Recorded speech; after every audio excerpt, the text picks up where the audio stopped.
আসসালামু আলাইকুম। স্বাগতম দেশজগৎ নিউজের আজকের দেশ বিদেশের আলোচিত খবরে। সাথে আছি আমি জাকারিয়া মুবিন। শুরুতেই জানিয়ে দিচ্ছি সংবাদ শিরোনাম। হামাসের সামরিক প্রধান মোহাম্মদ সিনওয়ার নিহত, গাজায় নতুন অধ্যায়ের সূচনা। ইসরায়েলি হামলায় প্রধানমন্ত্রী নিহতের খবর নিশ্চিত করল হুথি। ইস্তাম্বুল থেকে ঐতিহাসিক ঘোষণা, ফিলিস্তিনের সশস্ত্র সংগ্রাম বৈধ বললেন মুসলিম নেতারা। বাংলাদেশের তিতাস নদীর পানি নিতে ভারতের পরিকল্পনা। নির্বাচনী নথিপত্র ছিনিয়ে নিয়ে রাকসুর কার্যালয়ে ছাত্রদলের তালা। বিসিবির নির্বাচনে অংশ নেওয়ার ঘোষণা তামিমের। এবারে শুনুন বিস্তারিত। হামাসের সামরিক প্রধান মোহাম্মদ সিনওয়ার নিহত, গাজায় নতুন অধ্যায়ের সূচনা। গাজার যুদ্ধক্ষেত্রে এক নতুন মোড়। হামাসের সামরিক শাখার প্রধান মোহাম্মদ সিনওয়ার আর নেই, এই খবর নিশ্চিত করেছে গাজার স্বাধীনতাকামী সংগঠন হামাস নিজেই। কিন্তু এখানেই শেষ নয়। ৩ মাস আগে ইসরায়েল দাবি করেছিল বিমান হামলায় সিনওয়ার নিহত হয়েছেন, কিন্তু তখন হামাস চুপ থেকেছিল। অথচ আজ সেই নীরবতার অবসান ঘটল এবং প্রকাশ্যে ঘোষণা করা হলো তার শহীদ হওয়ার খবর। মোহাম্মদ সিনওয়ারকে, যিনি ছিলেন ইয়াহিয়া সিনওয়ারের ছোট ভাই। ২০২৩ সালের ৭ অক্টোবর ইসরায়েলে ঐতিহাসিক হামলার অন্যতম পরিকল্পনাকারী ইয়াহিয়া। গাজার রাফায় ইসরায়েলি হামলায় ইয়াহিয়া নিহত হওয়ার পরই মোহাম্মদ দায়িত্ব নেন সামরিক শাখার প্রধান হিসেবে। কিন্তু প্রশ্ন হলো, কি হবে গাজার লড়াইয়ের ভবিষ্যৎ? হামাস জানিয়েছে সিনওয়ারের ঘনিষ্ঠ সহযোগী ইজ আল দিন হাদ্দাদ নতুন নেতৃত্ব নেবেন। তিনি ইতিমধ্যেই উত্তর গাজায় অভিযান পরিচালনা করছেন।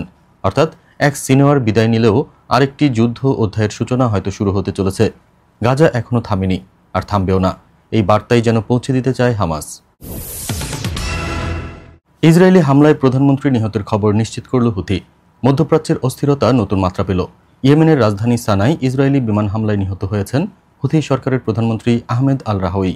কিন্তু ঘটনাটা এত সহজ নয়। বৃহস্পতিবার রাতে সানার একটি অ্যাপার্টমেন্ট ভবনে ইসরায়েল ভয়াবহ হামলা চালায়। তাদের দাবি ছিল এ হামলা শুধু জ্যেষ্ঠ হুথি নেতাদের টার্গেট করতেই, অথচ হামলাটি আঘাত হানে বেসামরিক এলাকা লক্ষ্য করে। এমন অভিযোগ তুলেছেন ইয়েমেনি সামরিক প্রধান মোহাম্মদ আব্দুল করিম আল গামারি। এখানেই শেষ নয়। শনিবার হুথি নেতা মাহাদি আল মাসাত আনুষ্ঠানিকভাবে ঘোষণা করেন আহমেদ আল রাহাউই শাহাদাত বরণ করেছেন, কয়েকজন মন্ত্রী সহ। ইসরায়েলকে তিনি অভিহিত করেছেন অপরাধী শত্রু হিসেবে। এখন প্রশ্ন হলো, এই হত্যাকাণ্ড কি মধ্যপ্রাচ্যে আরও ভয়ঙ্কর সংঘাত ডেকে আনবে? কারণ আল গামারি স্পষ্ট করে দিয়েছেন এই হামলার প্রতিশোধ অবশ্যই নেওয়া হবে। অর্থাৎ এক প্রধানমন্ত্রীর মৃত্যু শুধু একটি দেশের নয়, গোটা অঞ্চলের ভবিষ্যৎকেই রক্তাক্ত করে তুলতে চলেছে। ইস্তাম্বুল থেকে ঐতিহাসিক ঘোষণা, ফিলিস্তিনের সশস্ত্র সংগ্রাম বৈধ বললেন মুসলিম নেতারা। ইস্তাম্বুল, আয়া সোফিয়ার মাটিতে এক অভূতপূর্ব ঘোষণা। বিশ্বের ৫০টিরও বেশি দেশ থেকে ২ শতাধিক মুসলিম পণ্ডিত ও ধর্মীয় নেতা একসাথে জানালেন ফিলিস্তিনিদের সশস্ত্র সংগ্রাম শুধু বৈধ নয়, বরং এটা এক অবিচ্ছেদ্য দায়িত্ব। কিন্তু কেন এই ঘোষণা এত গুরুত্বপূর্ণ? কারণ পশ্চিমা শক্তি যখন ফিলিস্তিনিদের প্রতিরোধকে সন্ত্রাস বলার চেষ্টা করছে, তখন মুসলিম উম্মার নেতারা স্পষ্ট করে দিলেন ইসরায়েলি দখলদারিত্বের বিরুদ্ধে দাঁড়ানোই আসল মানবিক দায়িত্ব। ৮ দিনের টানা আলোচনার পর ঘোষণায় আহ্বান জানানো হয় ইহুদিবাদী কোম্পানির সঙ্গে সব ব্যবসায়িক সম্পর্ক ছিন্ন করতে, ইসরায়েলের সঙ্গে রাজনৈতিক ও বাণিজ্যিক সম্পর্ক বন্ধ করতে এবং গাজার মানুষের জন্য মুসলিম ব্যবসায়ীদের লাভের অংশ সরাসরি বরাদ্দ করতে। শুধু তাই নয়, গাজায় সংঘটিত যুদ্ধাপরাধ ও গণহত্যার জন্য আন্তর্জাতিক আদালতে ইসরায়েলকে জবাবদিহিতার আওতায় আনার দাবি তুলেছেন তারা। সম্মেলনের সমাপ্তিতে নেতারা একে বললেন এক নতুন সংগ্রামের সূচনা। অর্থাৎ গাজা আর একা নয়, এবার ইস্তাম্বুল থেকে উঠে আসছে মুসলিম বিশ্বের ঐক্যবদ্ধ লড়াইয়ের ঘোষণা। বাংলাদেশের তিতাস নদীর পানি নিতে ভারতের পরিকল্পনা। বাংলাদেশের নদী নিয়ে আবারও ভারতের পরিকল্পনা।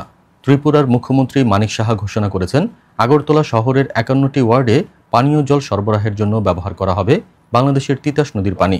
কিন্তু এখানেই প্রশ্ন, নিজেদের পানি সম্পদ থাকা সত্ত্বেও কেন ভারতের নজর বারবার বাংলাদেশের নদীর দিকে? ত্রিপুরার মুখ্যমন্ত্রী দাবি করেছেন হাওড়া, কালাপানিয়া, কাটাখাল খালের জল শেষমেশ গিয়ে মিশে যায় তিতাসে, তাই সেই পানি ব্যবহার করেই আগরতলার চাহিদা পূরণ করতে চান তিনি। শুক্রবার বিবেকানন্দ টাউনশিপ প্রকল্প উদ্বোধনকালে এ পরিকল্পনার কথা জানিয়ে সাহা বলেছেন, এই উদ্যোগ সফল হলে বিষয়টি কেন্দ্রীয় সরকারের কাছেও পাঠানো হবে। কিন্তু বাংলাদেশে অনেকেই প্রশ্ন তুলছেন, এতে কি তবে শুরু হলো নতুন জল বিরোধের ইস্যু? কারণ তিতাস নদীর উৎপত্তি বাংলাদেশের ব্রাহ্মণবাড়িয়ার সরাইলে।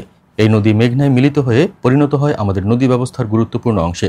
ভারত যদি এর পানি ব্যবহার শুরু করে, তবে কি বাংলাদেশ আবারও একতরফা নদী শোষণের শিকার হবে? অর্থাৎ গঙ্গা, তিস্তা শেষ হওয়ার পর এখন তিতাসও কি ভারতের টার্গেটে? এই প্রশ্নই ঘুরপাক খাচ্ছে বাংলাদেশের মানুষের মনে। নির্বাচনী নথিপত্র ছিনিয়ে নিয়ে রাকসু কার্যালয়ে ছাত্রদলের তালা। রাজশাহী বিশ্ববিদ্যালয়ের রাকসু নির্বাচন মনোনয়নপত্র গ্রহণের শেষ দিনেই ঘটে গেল এক নাটকীয় ঘটনা। সকাল 9:30টার দিকে ছাত্রদলের নেতাকর্মীরা ঢুকে পড়েন রাকসুর অফিসে, ছিনিয়ে নেন নির্বাচনী নথিপত্র আর মুহূর্তের মধ্যেই তালা ঝুলিয়ে দেন অফিসে। ফলে শেষ দিনে মনোনয়ন ফরম বিতরণই শুরু করতে পারেননি নির্বাচন কমিশন। অর্থাৎ পুরো নির্বাচনী কার্যক্রম কার্যত পণ্ড হয়ে গেল ছাত্রদলের হঠাৎ কর্মসূচিতে। চেয়ার টেবিল ভাঙচুরের পর শুরু হয় অবরোধ।